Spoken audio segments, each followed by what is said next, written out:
Bismillahirrahmanirrahim. Alhamdulillahirabbil alamin. Wassalatu wassalamu ala sayyidina Muhammadin asyrafil mursalin wa ala alihi wa sahbihi ajmain. Subhanaka la ilma lana illa ma 'allamtana innaka antal alimul hakim. Qala rabbi shrah li sadri wa yassir li amri wa hlul 'uqdatam min lisani yafqahu qawli. Nawaitu ta'alluma wa ta'lima li fadada wa istifada wa tadhakkura wa tadhkir wa naf'a wa dinfa. Wal hasalata masuk bi kitabillah wa sunnati rasulih wa ta'ala dalala ala al-khair ibtigha'a mardatihi wa qurbihi wa thawabihi subhanahu wa ta'ala. Qala al-musannif rahimahullah ta'ala wa nafa'ana bihi wa bi'ulumihi wa amaddana bi asrarihi fid darain amin. Akan kita lanjutkan membaca kitab Wasailul Wusul ila Syama'il Rasul yang dikarang oleh Syekh Yusuf bin Ismail An-Nabhani. Kita sekarang melanjutkan nasihat hadis Rasulullah yang singkat yang diawali dengan huruf jim. Rasulullah bersabda, al-jannatu tahta aqdamil ummahat. Surga itu di bawah telapak kaki ibu. Maksud surga di bawah telapak kaki ibu itu apa? Apakah surga itu letaknya ada di situ? Kalau dicek pasti tidak akan menemukan surga ada di bawah telapak kaki ibu. Misalnya di operasi, di bedah juga tidak bakal ada. Di situ ada surganya tidak bakal ada. Tapi yang dimaksud surga di bawah telapak kaki ibu itu adalah kita diperintahkan untuk rendah hati kepada ibu kita, mencari ridho kepada ibu kita, dan taat mengabdi melayani kepada ibu kita. Dan juga tidak menyelisihi, tidak membantah terhadap apapun yang menjadi perintah dari ibu kita kecuali hal-hal yang memang dilarang oleh syariat. Misalnya ibu kita memerintahkan kita, sudah kamu tidak usah sholat, maka kita tidak perlu taat. Kenapa? Karena itu melanggar aturan syariat. Sudah kamu tidak usah menutup aurat, kamu buka jilbab misalnya, maka itu tidak perlu untuk kita taat kepada ibu. Kenapa? Karena melanggar aturan syariat. Ada seorang ulama yang bernama Al-Amiri. Beliau mengatakan yang dimaksud al-jannatu tahta aqdamil ummahat, surga itu di bawah telapak kaki ibu, maksudnya kita selalu berbuat baik dan melayani ibu seperti debu di bawah telapak kakinya. Maksudnya apa? Kita mendahulukan berbuat baik kepada ibu daripada kepada orang lain. Kenapa? Karena ibu ini memiliki banyak jasa kepada seorang anak. Di antara jasa seorang ibu yang paling besar, di antaranya ada 3. Pada saat ibu mengandung, pada saat ibu melahirkan, dan pada saat ibu menyusui. Sehingga maksud dari di bawah telapak kaki ibu itu seakan-akan kita itu seperti debu, tidak bernilai apa-apa di hadapan ibu.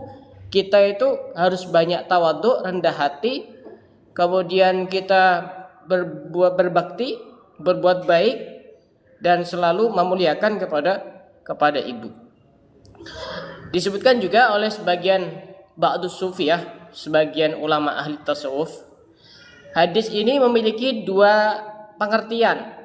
Ada pengertian secara zahir, ada pengertian secara batin. Pengertian secara zahir maksudnya apa? Surga di bawah telapak kaki ibu itu maksudnya apa? Sebagaimana yang tadi sudah dijelaskan bahwasanya kita itu diperintahkan untuk mencari ridho orang tua, di mana ketika orang tua itu ridho bisa menyebabkan kita untuk masuk surga. Sebagaimana dalam satu hadis disebutkan, ridhollah fi ridhol walidain.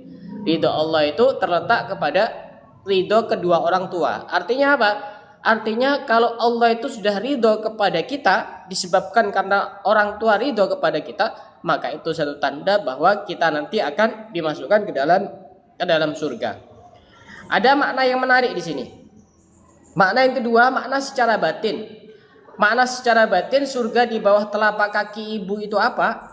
Disebutkan di sini oleh Ba'dus Sufiyah sebagaimana disebutkan di dalam kitab ini syarahnya, bahwasanya yang dimaksud ummahat di situ adalah ummahatul mukminin. Siapa ummahatul mukminin? Istri-istrinya Nabi, istri-istrinya Rasulullah. Jadi Rasulullah dan istri-istrinya itu nanti akan ditempatkan di surga yang a'la darajah fil jannah, surga yang paling tinggi derajatnya. Dan nanti seluruh makhluk itu akan di bawah telapak kaki ummahatul mukminin. Derajatnya itu di bawah telapak kakinya mereka itu maksudnya. Jadi orang yang paling tinggi derajatnya, makhluk yang paling tinggi derajatnya itu adalah termasuk permulaan dari derajatnya ummahatul mukminin. Kenapa? Karena di bawah telapak kakinya. Dan orang yang paling rendah itu adalah orang yang paling rendah di bawah telapak kaki ummahatul mukminin. Itu artinya al jannatu tahta aqdamil ummahat. Di dalam Al-Qur'an ada 3 ayat yang itu saling berkaitan, satu paket, tidak bisa dipisahkan. Di antaranya yang pertama, wa atiullah wa atiur rasul. Taat kepada Allah, taat kepada Rasul. Orang taat kepada Allah tapi tidak taat kepada Rasul, maka tidak diterima. Begitu juga sebaliknya, orang taat kepada Rasul tidak taat kepada Allah, maka tidak diterima. Ini satu paket. Yang kedua, aqimus shalah wa atuz zakah. Dirikanlah sholat, tunaikanlah zakat. Ada orang sholat tapi dia tidak zakat, tidak diterima. Ada orang zakat tapi dia tidak sholat, itu juga tidak diterima. Dan yang ketiga, anishkurli wali walidaik. Kita bersyukur kepada li itu kepadaku, artinya kepada Allah, wali walidaika, dan kepada kedua orang tuamu. Artinya kita serajin apapun ibadahnya kepada Allah sebagai bentuk rasa syukur kita kepada Allah, tapi kita tidak bakti kepada kedua orang tua, maka tidak diterima. Harus satu paket itu. Anishkurli wali walidaik. Makanya sebagaimana bentuk rasa syukur kita kepada Allah, kita sholat sehari 5 kali, maka sebagian ulama menganjurkan kita untuk mendoakan kepada kedua orang tua sehari minimal 5 kali. Dan sebagian ulama yang bisa kita tiru untuk bisa kita jadikan amalan, mendoakan kepada kedua orang tua setelah adzan, setelah doa adzan. Kenapa? Karena doa di antara adzan dan iqamah itu termasuk doa yang mustajab. Makanya kita lihat sebagian ulama itu membiasakan itu. Jadi setelah doa adzan, tahu doa adzan ya, kita membaca Rabbighfirli wali walidayya, itu dibaca 5 kali. Setelah itu warhamhuma kama rabbayani shaghira. Itu bisa diamalkan. Jadi ini amal yang sangat bagus sebagai bentuk bakti kita kepada kedua orang tua, terutama kepada ibu. Setelah doa adzan kita membaca Rabbighfirli wali walidayya sebanyak 5 kali. Setelah itu dilanjutkan warhamhuma kama rabbayani shaghira. Di dalam satu riwayat hadis disebutkan birru aba'akum tabarrakum abna'ukum. Berbuat baiklah kalian kepada bapak-bapak kalian, kepada orang tua kalian, maka anak-anak kalian akan berbuat baik kepada kalian. Dari hadis ini ulama mengambil ada 5 faedah. Yang pertama, orang itu akan mempunyai anak. Kenapa? Karena akan dia sebagaimana berbuat baik kepada kedua orang tua, maka dia akan dibalas anaknya dengan anak berbuat baik kepada dia. Yang kedua, dia akan hidup. Yang ketiga, dia akan panjang umur. Yang keempat, dia akan umurnya sampai tua dan akan dibalas oleh anaknya berbuat baik kepada dia.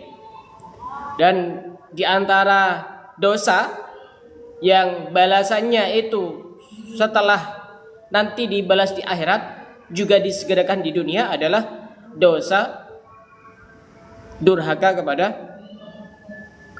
kedua orang tua. Sebagaimana kita birrul walidain kepada kedua orang tua, berbakti kepada kedua orang tua, berbuat baik kepada kedua orang tua, maka itu juga nanti balasannya di samping nanti akan dibalas di dunia, nanti juga akan dibalas di akhirat.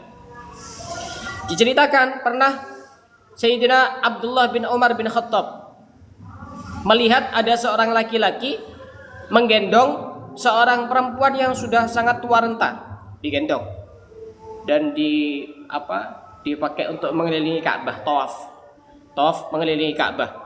Kemudian Sayyidina Abdullah bin Umar ini tanya, siapa ini orang yang digendong? Coba digendong ya, ngelilingi Ka'bah, tawaf mengelilingi Ka'bah. Ini siapa? Dijawab, innaha ummi.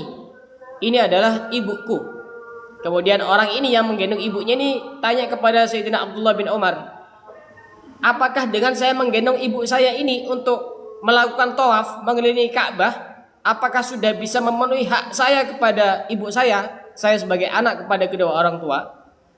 Kata Sayyidina Abdullah bin Umar, wallahi demi Allah, kamu melakukan apapun seperti kamu melakukan menggendong ibu kamu mengelilingi Ka'bah tawaf itu tidak bisa membalas jasa seorang ibu pada saat dia melahirkan. Tidak bisa itu.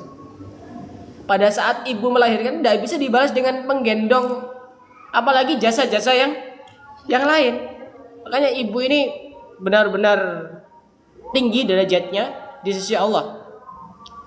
Dikatakan oleh sebagian ulama, yang bagi tolaput doa minal walidah, sebaiknya kita dianjurkan untuk minta doa kepada seorang ibu. Fa inna du'aaha wasala ilas sama wa yakhluqul hijab. Karena sesungguhnya doa seorang ibu itu bisa menembus langit dan bisa membuka hijab. Kadang anak-anak muda sekarang ini salah. Kemana-mana nyari ustadz, nyari kiai, nyari lorah, nyari habib. Minta doa kepada ibunya tidak pernah. Ya, minta doa kepada kiai, kepada ulama itu tidak salah. Tapi sudah semestinya kita apa-apa itu minta restu, minta doa kepada orang tua, terutama ibu. Karena itu adalah satu-satunya berlian hidup kita itu. Jimat istilahnya orang Jawa itu. Bahkan Sayyidina Hasan bin Ali bin Abi Thalib, beliau itu tidak mau makan sama ibunya. Sayyidina Hasan bin Ali bin Abi Thalib itu beliau tidak mau makan sama ibunya. Kenapa? Karena khawatir. Biasanya orang itu kalau makan sama orang tua itu kan ada banyak hidangan. Khawatir beliau itu, Sayyidina Hasan ini, matanya tertuju kepada suatu makanan, kemudian terlebih dahulu mengambil padahal ibunya mau ngambil. Itu sudah dianggap sebagai bentuk kedurhakaan. Coba kita ini kan sangat jauh dari akhlaknya beliau-beliau itu. Dan di antara kebiasaan pengarang Maulid Habsyi, Maulid Simtud Durar, beliau itu tiap hari yuqabbilu yaday wa rijlai walidatihi kulla yaumin thumma talaba minha an tad'u lahu. Habib Ali ini punya kebiasaan tiap hari mencium tangan dan kaki ibundanya, kemudian minta doa kepada beliau. Makanya beliau hebat, wali. Sudah mimpi bertemu Rasulullah sejak usia kecil, sejak usia dini. Bukan cuma itu, beliau bisa bertemu dengan Rasulullah dalam keadaan terjaga. Bahkan Habib Ali Al-Habsyi, pengarang Maulid Simtud Durar ini, beliau pernah mengatakan, aku tidak pernah menganggap aku punya harta. Semua hartaku ini milik ibuku, kata Habib Ali. Seandainya aku diajak ke pasar, kemudian aku dikatakan oleh ibu saya, ini budak, kemudian dijual, saya rela. Ma ba'ungkir alaih, saya tidak akan mengingkari itu, katanya Habib Ali. Ini krisis anak-anak sekarang ini. Bahkan ada seorang panutan, ada namanya Sayyid Hamid bin Umar. Beliau itu layat rudud dzubab an wajhi bi hadrati walidihi. Beliau itu tidak berani ngusir lalat di hadapan orang tuanya, khawatir tidak sopan. Sayyid Hamid bin Umar, beliau itu tidak berani ngusir lalat di hadapan orang tuanya, saking luar biasanya. Dan tadi sudah dijelaskan bahwa berbakti kepada kedua orang tua itu adalah satu kewajiban anak. Disebutkan di dalam satu keterangan, tarkud doa lil walidaini yudayyikul aisha alal walad. Tidak mendoakan kepada kedua orang tua itu bisa mempersempit kehidupan anak. Kalau ada anak, tidak lancar rezekinya, tidak harmonis hubungannya, tidak banyak masalah, banyak penyakit, banyak problem, sering sakit, bisa jadi tidak pernah mendoakan ibunya, terutama orang tuanya. Ini termasuk hal yang melancarkan rezeki itu adalah mendoakan kepada orang tua, terutama kepada ibunya, terutama kepada ibunya. Biar apa? Biar kita menjadi orang yang beruntung. Ada seorang ulama yang bernama Abdullah bin Aun radhiyallahu anhu. Beliau ini terkenal orang yang berbakti kepada kedua orang tuanya. Pernah suatu hari dipanggil ibunya untuk membantu sesuatu. Kemudian beliau ini, Abdullah bin Aun ini mendatangi panggilan ibunya, tapi dengan mengeraskan suara, tetap dibantu sama Abdullah bin Aun ini. Setelah beliau itu membantu ibunya, beliau ini menyesal karena hanya dengan mengeraskan suara. Mengeraskan suara ini beliau itu tetap menjawab panggilan ibunya, bukan karena durhaka, tapi sebab itu beliau ini memerdekakan budak sebagai pelebur kesalahannya. Padahal dia tetap menunaikan panggilan ibunya. Itu luar biasa orang-orang dulu itu. Dan kita sebagai orang tua, kita harus paham bahwa anak-anak sekarang itu tidak sama seperti anak-anak dulu. Sekarang durhaka kepada orang tua itu seakan-akan menjadi hal yang biasa. Makanya orang tua itu sudah semestinya mudah memaafkan kesalahan anak. Sebab apa? Sebab kalau orang tua ini tidak mudah memaafkan kesalahan anak, nanti anaknya celaka. Sebab kita ini murka. Padahal Rasulullah itu bersabda dalam satu hadis, rahimallahu walidan a'ana waladahu ala birri. Semoga Allah memberikan rahmat kepada orang tua yang membantu anaknya untuk berbuat baik kepada dia. Artinya kita itu sebagai orang tua nanti kan bakal jadi orang tua semua. Jangan nyuruh anaknya yang sekiranya anaknya ini kemungkinan tidak mau, atau karena permintaannya ini terlalu berat. Nah nanti ketika anaknya tidak mau kan, berarti kan bagian dari membangkang kepada orang tua. Makanya anak sekarang ini sudah seakan-akan uququl walidain, durhaka itu menjadi hal yang hampir ada di setiap rumah. Makanya ada ulama bernama Sayyid Idrus bin Umar al-Habsyi. Beliau itu menganjurkan kalau seorang anak diakikoi maka dianjurkan untuk dipotong-potong dagingnya. Kalau di kitab-kitab fikih standar itu justru tidak sunnah dipotong-potong itu. Yang sunnah kan dipotong tiap ruas-ruas itu. Tapi beliau itu justru menganjurkan dipotong-potong. Niat untuk memotong sifat sombong dari seorang anak. Niat untuk memotong hal-hal dan karakter-karakter yang nanti akan menjadi karakter buruk bagi seorang anak. Jadi semua itu tergantung niatnya. Makanya kita harus banyak belajar, kita harus banyak punya ilmu agar kita menjadi anak yang berbakti. Dan orang itu akan diketahui masa depannya itu dimulai dari masa kecilnya. Ketika masa kecilnya itu dia rajin ibadah, rajin cari ilmu dan lain sebagainya, insya Allah nanti dia akan tumbuh besar dalam keadaan taat kepada Allah. Untuk yang berikutnya, insya Allah akan kita lanjutkan pada pertemuan yang akan datang. Wallahu a'lam bishawab.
Assalamualaikum.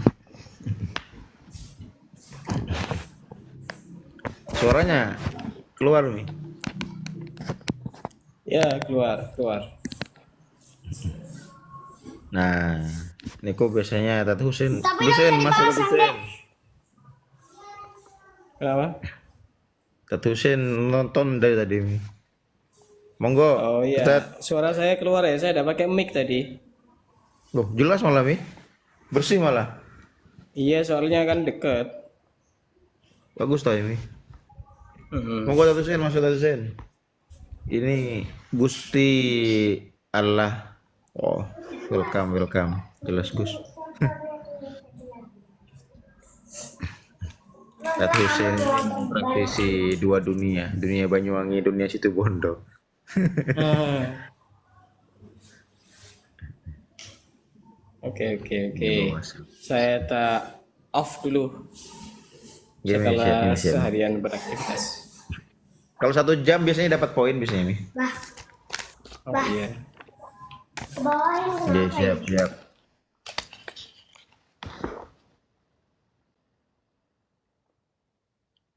Di luar itu Mi biasanya Mi. Oh, kalau 1 jam dapat dapat poin ya. Oke. 1 jam dapat poin biasanya. Terus semakin lama semakin dapat. Hah? Sabri Wijat Moko nonton. Sabri. Telat Sabri. Iya. Besok tak coba. Siap. 1 jam Pas pagi soalnya nih. kalau 1 jam kajian terlalu lama. Pas Mi pas Al-Huda masa mau tapi. Enggak tahu kalau pas itu. Saya nyari yang pas saja. Oke. Dan Oke, juga oke. Al-Huda. Oke, selamat Pegang kan nih. Saya pegang dulu. Akhir pekan.